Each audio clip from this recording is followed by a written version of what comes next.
All right. That Well, looks good. hello, everybody, and welcome to our PolarConnect event. We're doing a live event with Sarah Johnson, who's a Polar Trek educator, and the research team. She'll introduce them in a little bit. I'm Janet Warburton. I'm going to be your host today, and I'm working with Judy Fonstock. We both work with the Arctic Research Consortium of the United States. I'm based here in snowy Anchorage, Alaska, and Judy is in New Hampshire. Today, our presentation was going to be focusing on the research being conducted by the team, and they're working on a project called the International Arctic Buoy Program. They are presenting today all the way from the Arctic up in Utqiaġvik, Alaska. We'll hear more about that. And today is April 5th, 2022. Before I turn this over to Sarah and the team to hear what they're talking about, there's a few things that we want you to share with us. In the chat feature, we hope you'll introduce yourself and give us and the others that are joining today a sense of where you're coming from and how many people have joined you. So use the chat feature to do that. You can also use the chat feature to ask questions as we go along, or at the end we'll also have a Q&A. You can raise your hand or press the little hand icon, and we'll call on you at the end and ask your question live. And usually at the end of these presentations, because there are a lot of friends and family that like to join them and acquaintances, we'll let you spend some extra time saying hello to the team and to the presenters. This event is being archived, and we'll share it out on our website as well as to everybody that has registered. There was somebody that did request the chat transcript. You can turn that off on your screen if you don't want to see that. Otherwise, that's what's going on there. And I think, actually, I'll back up. Sarah, sorry, I forgot about what is Polar Trek. Yeah, go for it. Tell it, why is she here? I just added those. I thought those recent pictures were helpful. Yeah, I was like, where'd they come from? No, they're great. So Polar Trek, why Sarah's up at Utqiaġvik and working with the science team is Polar Trek is a program where we place educators, both ones that work in informal situations like Sarah, museums, or have their own businesses, or work with students in after school programs, as well as K through 12 teachers that work in the classrooms. And we put them with scientists both in the Arctic and the Antarctic. Due to COVID, I'm sure Sarah will mention this, things have been delayed for obviously several years. And we are very happy that to have educators such as Sarah finally being able to go out and be with scientists this year. So Sarah and the team are the first ones for 2022. And we're really looking forward to having this event and actually getting back in the groove and learning about the science. We are funded by the National Science Foundation. The program is run by Arcus. Okay, so with that, I will now turn it over officially to Sarah. So take it away. Good morning, everyone. Unless you're on the other side of the planet, good afternoon. We're going to invite you again to put those questions in the chat box if you have one. I see that Marcy's got her hand raised. Welcome, Marcy. We're going to keep moving a little bit here. So going on to the next slide, we are the International Arctic Buoy Program. The International Arctic Buoy Program is a program that's been going on for a very long time, since the 70s. It's a continual weather program. So this project is not a one and done kind of. Sometimes Polar Trek projects are like an individual researcher's research project, and this is a little bit different in that it continues and will continue for a long time. That is we've been at the ocean. We've been at the oceanfront property. You could say we've had spring break at the ocean for the last 10 days or so. That's my team there on that slide. We'll go to the next slide. You see a map of the globe to help you see where we are. And so we're in a place that a lot of people know as Barrow, Alaska, but that's the colonized English name. And I think it's in the last 5 years or 10 years, I think it's 2016 that I read that the town was renamed back to its original name, Utqiaġvik. But then there's all kinds of ways to spell Utqiaġvik, and there's all kinds of it seems like there's multiple ways that people have understood the name of this place. But basically, it is a village on the north slope of the north slope of Alaska, the North Slope Barrow, and it's right on the ocean. So we've been staying in our sleeping quarters there. That's all the buildings are built on stilts, not because of flooding, but because of permafrost. We don't want the heat of the building to heat up the permafrost, and then the building would be unstable and the ground would be melted and methane would be, it'd be a mess. So all the buildings are built on stilts, but not for flooding. And you can see that that's what that building, that the Utqiaġvik nest is the name of the research quarters where we sleep in a dormitory. You can see that the architecture is not super exciting. There's a lot of architecture in Utqiaġvik that looks like this, made out of old shipping containers, or maybe they were new. They were probably new shipping containers at the time. But it's very warm. You can go to the next slide, please. It's very warm and friendly, and we're not the only ones here. It's a whole research center called the Navy Arctic Research Laboratory, and is run by an organization called the UIC, and the National Science Foundation is really deeply involved in all of this. And the UIC is a corporation, which Alaska has all kinds of fascinating jurisdictions and governmental entities. But you can see there that we're pretty warm and happy. I've been actually wearing flip-flops around this building because I can. I get tired of wearing socks and shoes. And that window in my bedroom looks out at the ocean. So I've had oceanfront property this whole time, even though there's no open water, and it's been about -30 wind chills most of the time we've been here. So anyway, so that's where we are, but I want to introduce you a little bit to our team. So team, assume the positions. They're going to gather around our computers. So I'll start with a little bit more about me, slide 8. So I'm Sarah Johnson, obviously. I'm usually in Western Colorado in Carbondale or Basalt. I've been doing a lot of climate education lately with my work with Wild Rose Education. And that photo is from 2 days ago. It really did look like that. My colleague Sai took that picture. But it's also, like Janet said, it's interesting and important to know that even with the pandemic, I've been working with this team for 2 years on all kinds of outreach projects with like STEM projects, science, technology, engineering, and math, specifically with a group of students called the Navy Sea Cadets. And we're in the middle of scheming some future ideas as well. But so this wasn't the first time I met these guys, but it was the first time I met them in person, which has been fantastic. So we're going to start with, we have 2 lead PI, well, I guess we have 3 lead PIs on this. PI is primary investigator in the language at the National Science Foundation. So we're going to start with John, and then Ignatius, and then Sai. So John's going to tell you who he is. He's on the next slide. Hello, everyone. My name is John Woods. I currently work for the U.S. Navy. I'm also a retired Navy METOC officer. That's a meteorology and oceanography officer. And you can see my career. I've worked with a bunch of different organizations in the polar regions, and I've actually had 3 other polar trek teachers. So I've got alumni that when I was working with NASA Operation Icebridge. So really excited to have Sarah here, and we've had a great time up here in New York. Awesome. And then next we have Ignatius. See if that's the next slide. Oh, there we go. Perfect. Hi, I'm a climatologist from the University of Washington, the Polar Science Center.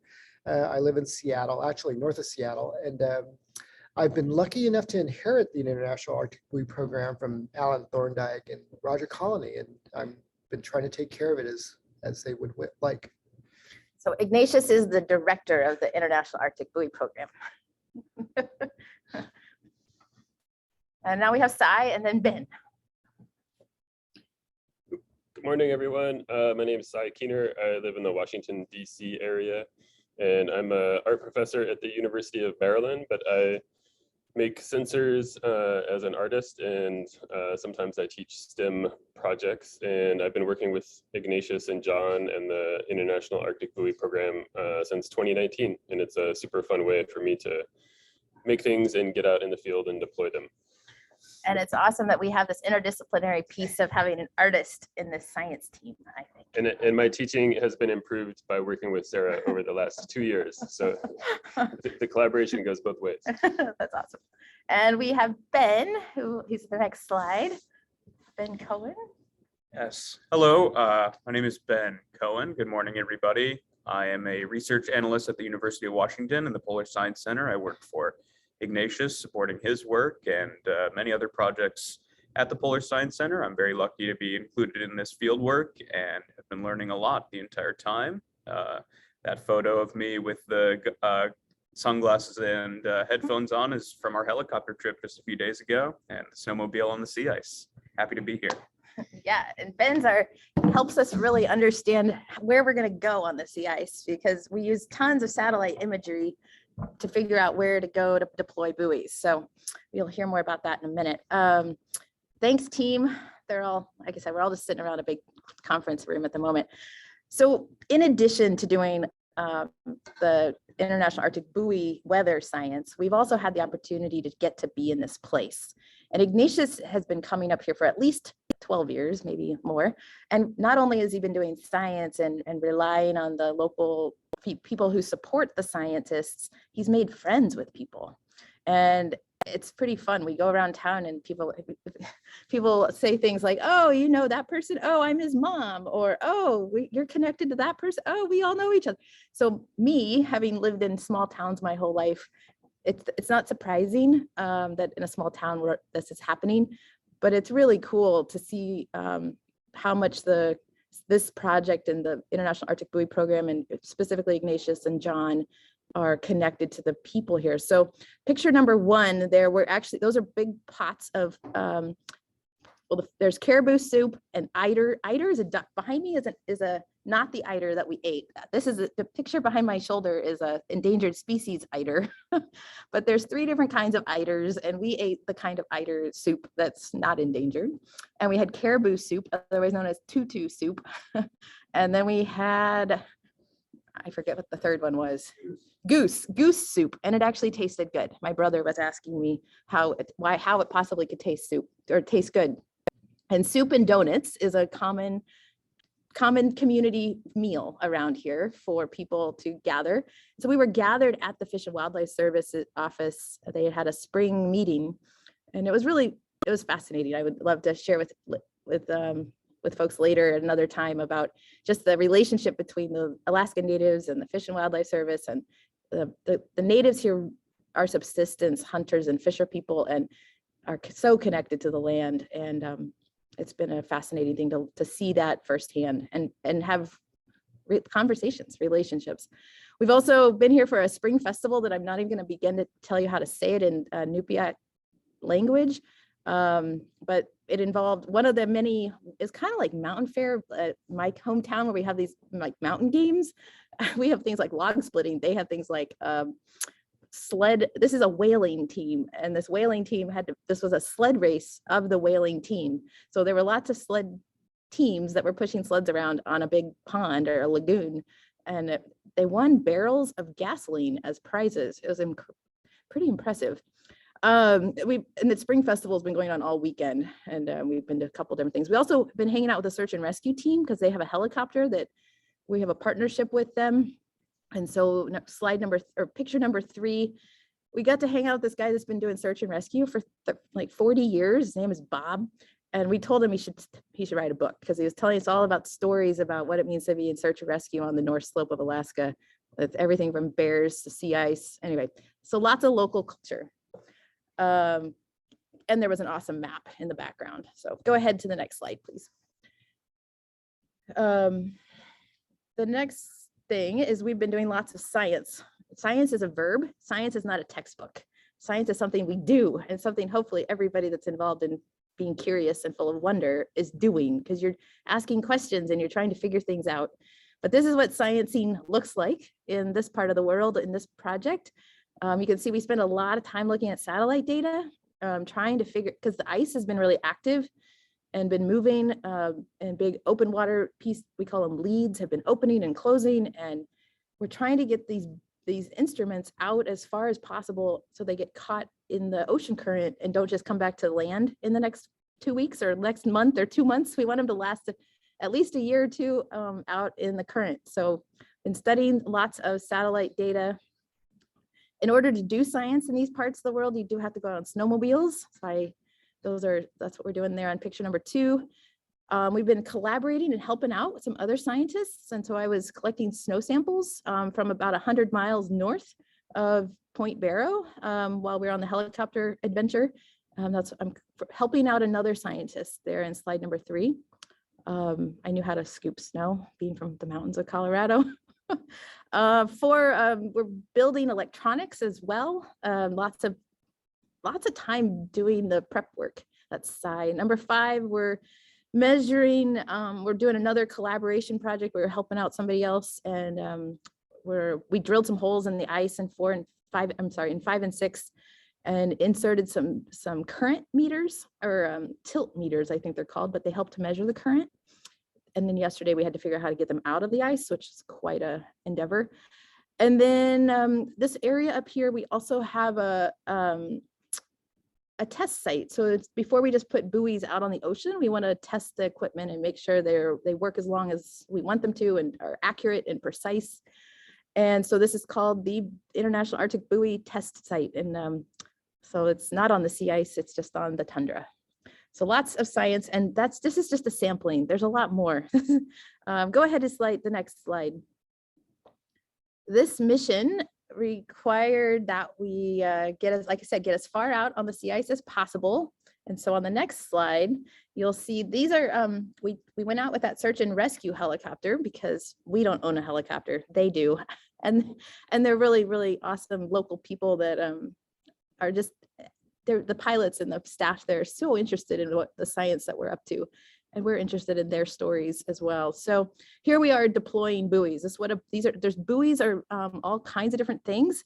I have a buoy in my arms, if you can see what I'm holding. Basically inside these contraptions are all those electronics that measure the weather, and they measure the position, like you have a GPS in them, and they give us the time of day when they make a measurement of the current conditions of the weather. And they send that data up to a satellite, and then that data comes back down to a master computer that then Ignatius and others have to figure out how to make it super available to anybody and everybody that needs the data. But how we did it, so I just wrote a journal post last night that's all about different kinds of buoys, so please look that up. But a little bit of the story, some of these buoys, we landed the helicopter and placed buoys, as you can see, but also on slide number 2, I actually got, this picture is a little bit misleading. So I'm connected to the headset on the microphone and the earphones so that I could talk. But prior to this moment, I was tethered by a big safety strap to the helicopter. And then, but I had to go reposition, so I'd thrown the buoy out the door, and then it landed upside down. So I had to go out of the helicopter while it was still turned on and fix it, and then come right back. And so I was hucking and chucking buoys out onto the sea ice. And again, you'll see a map in a minute. We also are have a project called the Float Your Boat program. And that's slide number 4. And I know John Pizzol and Harry Stern are on this call. I've been part of this in different ways. So we put a buoy out, and then we put wooden boats by it. And then as we follow that buoy's satellite, the data that comes through the satellite that tells us what the weather is, we can also track where those wooden boats are, assuming that the sea ice hasn't yet melted or shifted, broken up. And I'm actually working on helping the International Arctic Buoy Program make that program even more accessible, hopefully to more polar educators. So stay tuned. So that's a big day. That was a big moment. We were 100 miles north. So if you go to the next slide, there's a map of where we went. This map, you can see there's even a scale. Ben made this map for us yesterday, or it's been in the works for days, but we tightened it up yesterday. So we went all the way out and had this buoy cluster where we did all these different things. We were only on the ground for about 35 minutes. We had practiced doing all the things we needed to do in the parking lot before we ever went out there. And then on our way back to Utqiaġvik, every yellow star represents where we touched down for just about 30 seconds, long enough to open the door and put the buoy. And that's when I was tied in and was throwing buoys out the door. We were looking for big chunks of sea ice, like big, like I don't know how many feet or meters across, but big sturdy pieces, as big as we could find, because we want to put the buoys where the sea ice is as big and thick as we can, so that the buoys have the chance of lasting the longest. If we just threw them in the open water, the chances would be minimized or decreased. So let's see, we just have a couple more slides here. So let's go ahead to the next slide. So what is a buoy? So this was a big question for me 2 years ago when I got asked to be part of this project, or selected to be part of this project. I thought of buoys as being out in the lake, as something you swim to, and that they're stationary. That's not true. Well, it's true. It's just that there's all kinds of buoys. These weather buoys exist in the ocean. They get deployed in the ocean all over the world.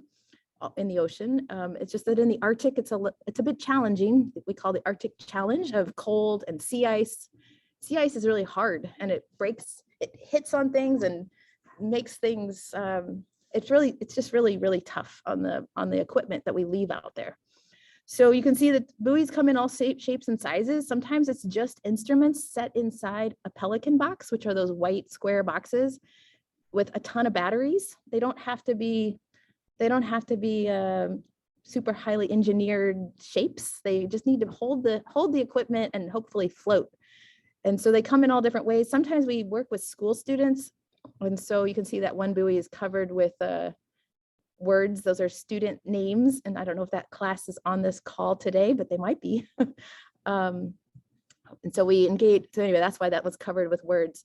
There's also different instrumentation there we actually put those long wires, those tapes down into the sea ice. That's one of Cy Keener's projects. And so and then that big yellow box is a webcam. And so we're taking pictures of where the buoys are, as well as getting the environmental data of temperature and air pressure. And like I said, this is what a buoy, this is that one that's in the picture that's signed. This is one that's not signed. And we have to, they're not very heavy, or at least this one's not. Lots of them are very heavy. That's the essence of a weather buoy. And again, we're going to look at your questions here we got, I think, one more slide, and then it's going to be all about your questions. So finally, who uses the data? You do, is the short answer. I do, you do, we all do. Anybody, I would be curious in the chat box. When was the last, just write in the chat box, when was the last time you checked the weather? I'm going to pause and let you type in the chat box. When was the last time you checked the weather, whether it was on your phone or on the morning news, you heard it on the radio? When was the last time you looked at a weather forecast? Just now. Awesome. See, so all of you have been relying on Arctic weather, or Arctic buoy weather data. As you can see, hi Barb Bush, I didn't know you were here. It's so nice to see you. So as you can see, this screenshot from windy.com, which is a fantastic weather site. We love it a lot in our team. You can see that up in that top left, or that top left corner of the picture, that's the Arctic Ocean. And the wind is, I don't know if you can notice the arrow direction, but they're pointing south, or down the page, or south. And so what happens up in the Arctic, it's, it influences the rest of the globe. And so if we can understand the weather, then we can have better weather forecasts and weather models for the rest of the entire globe. So that is the short answer of who uses this data. Also, anybody that's interested in the Arctic Ocean and ice and the characteristics of the Arctic Ocean and how it's changing, this data is used, as well as everybody that's studying climate change and any kind of, you don't have to be studying climate to want to know what the weather is doing in the Arctic. If you're any kind of Arctic researcher, you're going to want to know what the weather is, just to go outside. It's kind of important. So, and then we have the validation of NASA satellites. So NASA satellites are taking pictures from space all the time, like things like Landsat data. And so the satellites they can see down, but they can't see across, and they can't necessarily know what is exactly happening on the ground. So anytime we can collect data on the ground, we can help to validate the NASA satellite imagery. And maybe some of you have used Globe Observer or done other NASA Globe science in your classrooms or as a citizen scientist. And so again, it's all connected. So that's the short story of what we have been up to. I've been writing some pretty long, not long, but I would say some thorough journal posts. And so a lot of these things are expanded upon on the PolarTrek website that you can dig into, and there's all kinds of links and even some videos. My colleague John made a really very fast time-lapse video of what we were doing out on the sea ice with the helicopter. And so if you didn't see that, you might want to go find that. But I'd love to, we can turn off sharing this. Let's go one more. Yeah, so this picture is Ignatius. We were out on the sea ice, and I thought this was perfect for your questions. So I also see that there's been some great conversation going on in the chat box, which is awesome. Way to go, team. I haven't looked at it at all, so I'm gonna rely on somebody in this team to tell us which questions we should answer. Yeah, I will help with that. I've been following along. Great presentation. Thank you so much for sharing your project so far. So I think I'm actually going to turn it over to Ignatius real quick, because there were a lot of questions he was responding to about the buoys deploying, how far they were going, and even battery life. So Ignatius, would you like to kind of recap what you've been responding to, because you were answering a lot of questions? Well, you have to either He's doing it. He's unmuting himself and talking. There we go. Okay, I'm unmuted. Yeah, so there was some questions about when did the buoy project start? That was one of the questions that came through. And then how long do the batteries last? Do they die? And then kind of where they go from, where did they move? Can you guys hear me? Yes. Yeah. So the program grew out of this project called the Arctic Ice Dynamics Joint Experiment, which is in the 70s. And the first incarnation of the International Arctic Buoy Program started in 1979. So it's a pretty long record, 40 to 50 years now. Let's see, the buoys, most of our buoys can report for a year and a half, given the batteries that they have. So we put about 3 years of batteries because it's so cold, they have a life expectancy of about half that. And then like the small buoy that Sarah showed earlier, that's, most of our buoys are mostly batteries. The smaller buoy has less batteries, so it doesn't last as long. But some of our bigger buoys that we could just cram full of batteries can report for 6 years. But we lose about half our buoys to sea ice crushing it. It's a very dynamic environment. The ice is moving. Our buoys get crushed by ice, or it could get rafted over and covered by the sea ice. It's a tough environment. Yeah, some of our buoys, they'll drift from like our deployment area here in the south with the ocean and ice currents. They could drift out into the North Atlantic, which is thousands of miles. We've recently had a buoy deployed at the North Pole that washed up on Scotland. And it actually had some wooden boats deployed on that flow. So it's a place to go to find some of these wooden boats that we just deployed on this trip. Awesome. There was a question. Oh, can you also talk, there was a question about, do they buoys collect oceanographic data? And I know you responded about kind of what kind of data they collect. Yeah, most of our buoys will measure surface meteorology. So the most important things to measure are air pressure That's the most important variable to get a good weather forecast. Next is temperature. And then a lot of our buoys also measure temperature and salinity of the ice, the sea ice itself. Like that floe we landed on was about 1.5 meters thick, which is one of the other questions I see here. The snow was pretty thin. It was only like 10 centimeters max, except there's some drifts where it does pile up a little deeper.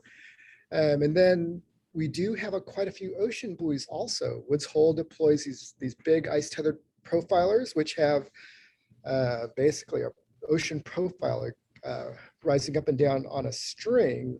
I think the deepest it goes is 800 meters. And we tend to deploy all these buoys in clusters. So the surface meteorology buoys are deployed with ice buoys and ocean profilers. So we get a full picture of what's happening in the atmosphere, sea ice, and down into the ocean. Okay. I'm not sure who wants to take this question, but David earlier on asked, the news says that the poles have record high temperatures. What does this mean for ocean currents? Temperature does quite a bit, like in the atmosphere, you could, there's land sea breezes. And so hotter land will cause rising air and draw air from the ocean in. Similar things happen over the Arctic. So although it's warmer, it's still really cold, but you do get similar processes over the Arctic Ocean that can the warmer temperatures will change how the winds blow. Okay. And I think you already responded to how deep the snow and ice was. Sarah or Judy, were there anything else that came up, Sarah, that you saw in the chat? Not yet. I will say, Okay. I will add to that piece about how deep is the snow and ice, just as something to be relative. So this place, as you could see behind Ignatius when he's talking, that's the tundra out there. We don't have the sea ice behind us. It's on the other side of the building, but it looks really snowy, obviously. But this area is actually quite dry. If we were to melt all the snow that falls or all the precipitation, if we melt it all together in a bucket over the course of a year, this area only gets about 10 inches of water a year. So that's actually less, that's even more dry than in the Rocky Mountains where I live. And so it's kind of misleading by looking out the window or walking outside, and because most people just assume that there's this very deep snow, and it's not. It's there's snow on the ground for sure, but it's a very dry environment. Some people say it's actually like a big desert, which is it's surprising, right? And the sea ice itself is, as Ignatius answered that question. Yeah, what else? Oh, I think this is a nice segue to go walk and show us. You just told us what it's like out there. So let's go see. John, do you have hold on. They were set up to take us on a quick little look-see outside so you can actually get an experience of what it might be. In the meantime, well, let's see when John has his phone. There he is. Okay, so if you want to see what's happening with John, to make your screen bigger, just change the view to speaker view, and I'll be quiet. I had to put on my clothes. I should put on my gloves. Probably should cover my face because I got some good old frost nip going on. Hold on, let me put some gloves on. Oh, you have to wear lots of gloves because we wear lots of layers around here. So here, and I'm wearing my trusty PolarTrek hat. See the polar bear. We haven't seen any polar bears though, just footprints, but it's absolutely gorgeous. It gets dark around here about 12:30 in the morning, and it gets light at about 4 in the morning. So it's been looking light for a long time because it's 7 in the morning right now or so. But this is the science building. This is called the BARC. I don't remember what BARC stands for. Maybe somebody can put that in the chat. Probably the Barrow Arctic Research something. So this is the tundra. You can see the sun that's looking east. The sun is actually coming up but it's been daylight since for hours. And there is some very cold tundra, we've been seeing caribou out there, like little herds of like 5 or 7 caribou at a time. We've seen 4 ravens, and we saw a jellyfish. That's your trick question. Oops, Sarah, we lost you there. Maybe you're walking too far away from the cell tower. Oop, Ignatius, we lost them. So I'll let Ignatius fill in. Ignatius, there. Yeah, yes, okay. So the BARC is a Barrow Arctic Research Center. Thank you. And how many hours of daylight do you have right now? Oh, the sun came up at 5:30 or 6, and then it goes down at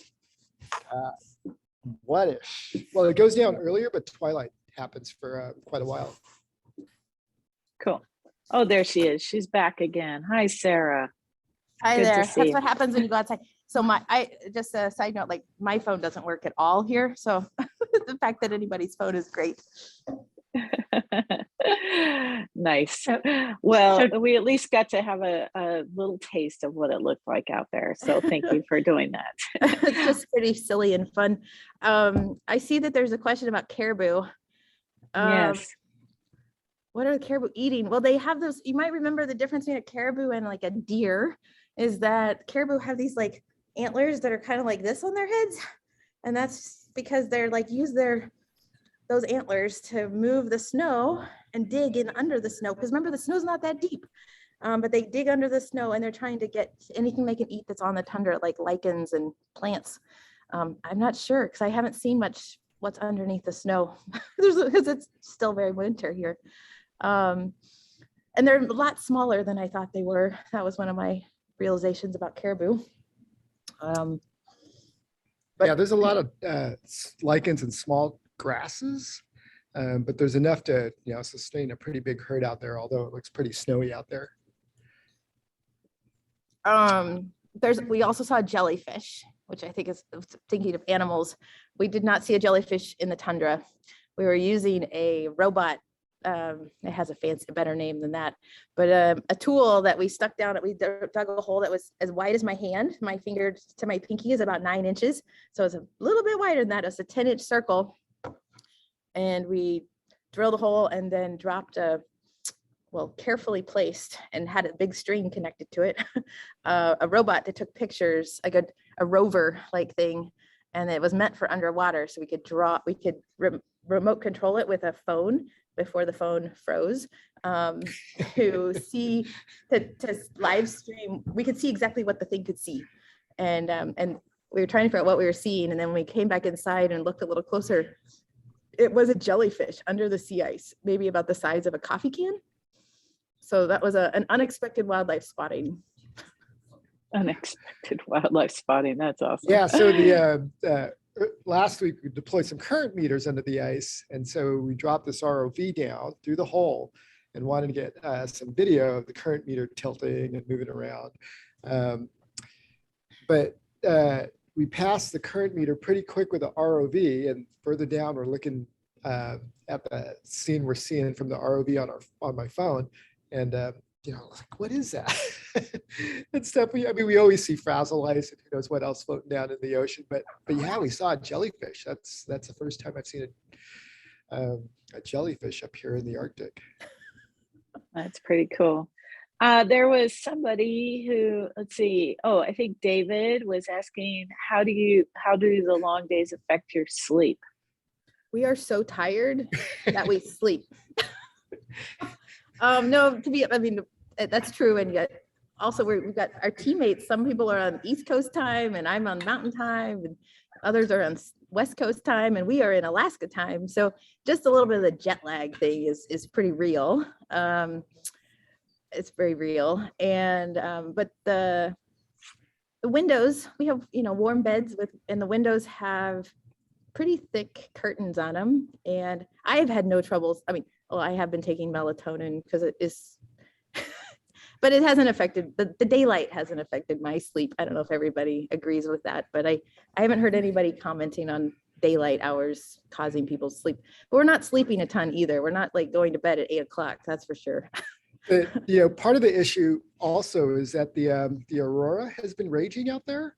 And so, we're working 12 hours a day, and then we have team meetings and around dinner. And then, come 11 o'clock, we're thinking, what's the Aurora doing? And it's been beautiful. It's been, Yeah, you can't sleep. You can't sleep when you're only in this place for like 9 days or something. And like, you have to see it. You have to do everything. And the Aurora, you can't miss the Aurora. So like, we did stay up really late, like Ignatius just said. And then we also just got up really early, like at 3.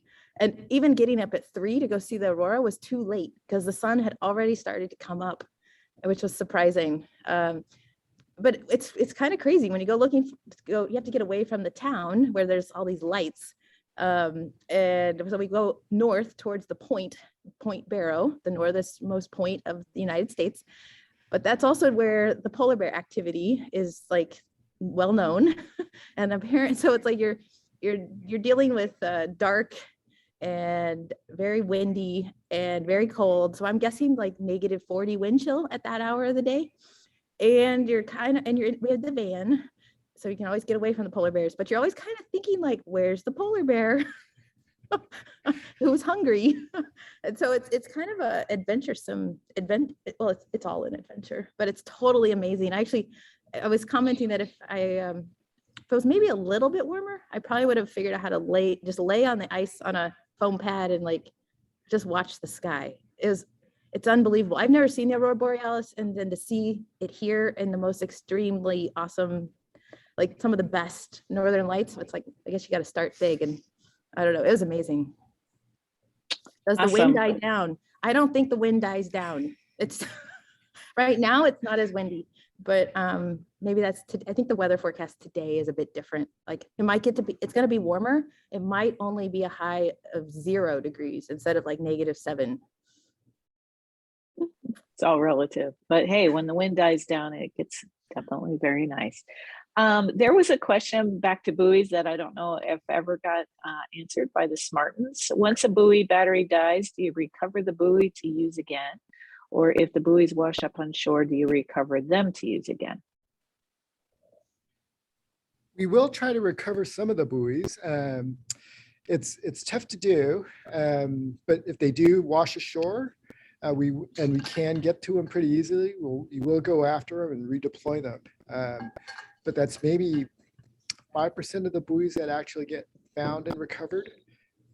Most of the buoys end up drifting out to the North Atlantic and where it's hard to get to. And yeah, how much does a buoy cost? How much does a buoy cost? It ranges. Ideally, I deploy big buoys everywhere, but given that those things cost $30,000, $40,000, they have better sensors, they live longer, but limited budget constraints. We deploy buoys ranging from like the small ones, we could build those for a few $100s. And the one Sarah showed us about $2,000. And then if we put a barometer in there, the barometers are pretty accurate, and so that'll bump the price up to $3,000 for those buoys. But typically, we'll deploy about most of our buoys out there are like $5,000 to $10,000 each. So we deploy a range, and it also depends on what assets we have to deploy the buoys. The smaller buoys are easy to, we had 10 buoys in that helicopter, but we couldn't deploy 10 of the bigger buoys from the helicopter. We could barely get one into that. That was a huge helicopter, but our big buoys are 200-300 pounds a piece. But we also get the help from the Coast Guard and the Air Force. They'll open the back doors of their C-130s and help us pitch them out to reach farther into the Arctic. So there's monetary constraints decides what kind of buoys we have, and it's always a balancing act to maintain the best array. And then there's also the logistics we have access to. We'll be deploying from DoD C-130s, but also Royal Danish Air Force and Canadian Air Force C-130s. And then all the icebreakers come in during the summer, and they've been a big help to help us maintain the weather network too. All right. And it looks like Marcy has a question. How many buoys are deployed annually? The program as a whole probably deploys a couple hundred buoys each year. And we'll deploy them in clusters sometimes, like the ocean, atmosphere, and ice buoys. So when you look at the map, sometimes you don't see all of them. But yeah, and then the U.S. Interagency Arctic Buoy Program probably deploys about half of the buoys, more than half of the buoys that are out there. But yeah, so we'll deploy about 100 buoys a year. And I would just add a little bit of to that, thinking about putting things in clusters, to think about something you might be connected to, especially those of you in Colorado who know about snow, or those of you who know about river science. Anytime we can put lots of different kinds of monitoring equipment in the same place. So like up on McClure Pass in Colorado, there's a SNOTEL site, there's a highway department weather station, there's a dust on snow site with the Colorado Snow and Ice Center. There's so many things, and that happens regularly in environmental sensing and environmental measurements, is because we want to have this big of a story to tell. If all we did was put one thermometer out somewhere, we'd have a story, but it wouldn't be as robust. But if we can compare the temperature to the air pressure to a photo, because photos are data, and all these different things in one place at one time, we can have a stronger understanding of things. And so we see that all over the place, not just in the Arctic Ocean with these buoys. It's a common scientific practice for field science. Awesome. The whole is greater than the sum of its pieces. And so while we were out there, one of the other, like Sarah collected snow samples for the NSF Cha-Cha project, but they're basically doing air chemistry. But since we're on the ground and they're flying above us, having that observation is we're out there to maximize our logistics. And the Cha-Cha group, everything is an acronym in science, especially with the military and especially with the National Science Foundation. So the Cha-Cha group is a bunch of letters that actually stand for things like chemistry and halogens and aerosols and something else in the clouds. And so I've learned that you don't just go with, when they say it's the ice paper group, they're not talking about a paper. That's an acronym for something that's P, P, and P. And so anyway, it's not surprising, but it's kind of funny. All right. We have one question left here from Judy. How many more buoys do you hope to deploy before you leave? We deployed 12 from the helicopter. I think we're, given the ice conditions and what's around us right now, I think we're going to hold the buoys that we have here right now and just put them in storage to see what comes up next. But right now we're done for this trip. Awesome. It's interesting, the plan has continually changed as we've been here, because the sea ice continues to change as we're here. And so we brought more things than we were actually going to use. And that's another, I think, just another point about how, if you're out in the field doing science, you have to be ready for anything and know that you go in. Even the helicopter flight, we spent all this time with all these plans and all these maps. And then in the moment, it changes because of what you actually see on the ground, or what's actually possible with the wind and the weather, flying a helicopter, whatever, all the different variables. And so planning is really important, and being flexible is probably even more important. And I see some private messages coming to me. I can't type fast enough. I just want to say thank you for your messages.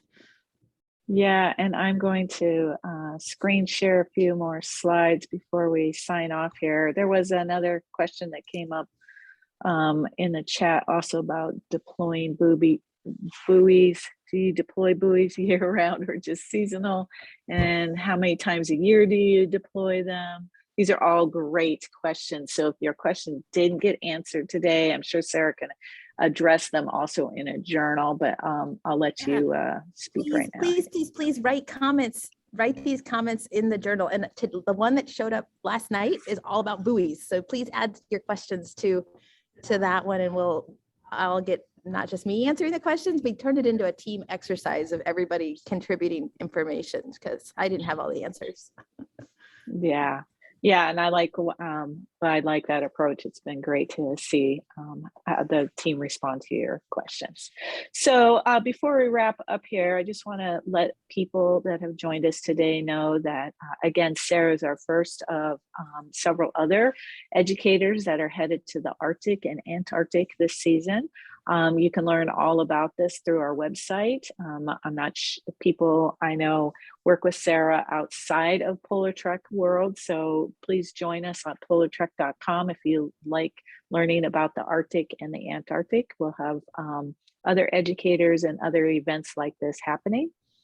And again, and I'll just say it also from the ARCA side, thank you so much for joining us today.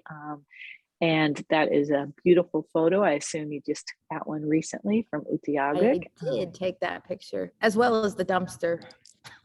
Oh, yes. Yes, I classic. can't read the paint job on the dumpster. It says save the whales, and then it says for dinner. Nice. And like we started at the beginning, we are recording this. So if you need to review the archive or use it in a class or something like that, it will be available in the next couple of days, and everybody that registered will get a link and it will be on the website. But please continue following along on the journals. Sarah's got great journals, and post your questions there. Bye, everybody. And we're going to stop recording. And then if anybody wants to unmute themselves and